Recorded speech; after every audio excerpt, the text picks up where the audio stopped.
Boom boom شاہد افریدی نے finally Pakistan squad میں تبدیلیوں کے بارے میں بڑا بیان دیا۔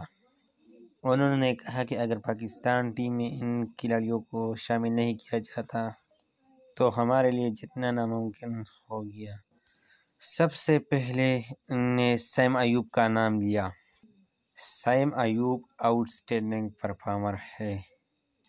سیم ایوب سی پی ایل میں بھی اچھی پرفارمنس کا مظاہرہ کر رہا ہے۔ سی پی ایل میں بہت بڑے کھلاڑی ہیں، لیکن سیم ایوب یہ بچہ 20 سال کا بچہ بہت کمال کی بیٹنگ کر رہا ہے۔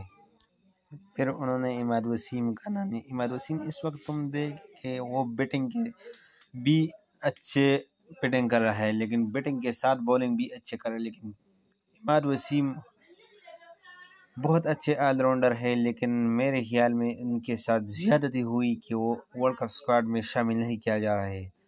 بابر اعظم کو چاہیے کہ عماد وسیم ورلڈ کپ اسکواڈ میں لایا جائے محمد نواز کی جگہ۔ پھر انہوں نے کہا کہ عامر کو بھی ٹیم میں شامل کرو۔ عامر بھی اچھے فارم میں ہے۔